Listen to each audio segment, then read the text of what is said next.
તો બનાસકાંઠા જિલ્લામાં મોડી રાત્રે કમોસમી વરસાદ થયો। અમીરગઢ પંથકમાં પવન સાથે કમોસમી વરસાદ વરસ્યો છે। ઇકબાલગઢમાં કમોસમી વરસાદ સાથે કરા પણ પડ્યા, ત્યારે બાગાયત ખેતી સહિત બાજરીને નુકસાનની ભીતિ સેવાઈ રહી છે। ખેડૂતોને હાલ ખૂબ જ મોટા પ્રમાણમાં નુકસાન થયું હોવાનું સામે આવી રહ્યું છે, ત્યારે આ કમોસમી વરસાદના કારણે થઈને ઊભા પાકને પણ ભારે નુકસાન પહોંચ્યું છે। આ દ્રશ્યો આપ જોઈ રહ્યા છો, એક્સક્લુઝિવ દ્રશ્યો સંદેશ ન્યૂઝની ટીવી સ્ક્રીન પર। જે ઊભો પાક તૈયાર થયેલો છે તેની પર અત્યારે આ કમોસમી વરસાદના કારણે થઈને નુકસાન થવાની ભીતિ ખેડૂતોને સેવાઈ રહી છે, ત્યારે ખેડૂતો અત્યારે ખૂબ જ હાલાકી ભોગવી રહ્યા છે। આ ઊભો પાક જે છે વરસાદના કારણે થઈને બગડ્યો હોવાની સંભાવનાઓ છે।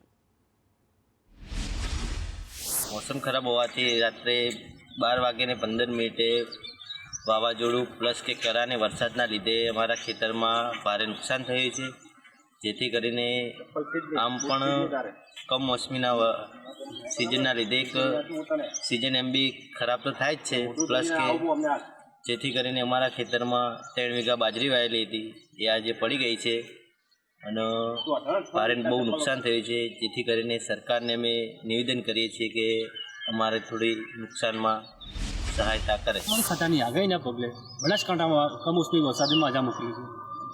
ગઈકાલ મોડી સાથે અમીરગઢ પંથકના ઇકબાલગઢમાં પણ કમોસમી વરસાદ સાથે કરા પડેલા હતા, જેમાં ખેડૂતોને તૈયાર પાકમાં ખૂબ મોટું નુકસાન થવાની ભીતિ છે। આપ મારા પાસેના દ્રશ્યમાં જોઈ શકો છો, આ છે ઇકબાલગઢના ખેડૂતે જે 3 વીઘા ખેતરમાં બાજરી વાવેલી હતી અને ખેડૂતની તમામ આશા આ બાજરી ઉપર રહેલી હતી કે બાજરીનો પાક તૈયાર થશે અને માર્કેટમાં વેચી અને પૈસા લાવશે, પરંતુ આ કમોસમી વરસાદે ખેડૂતની કિંમત તોડી નાખેલી છે।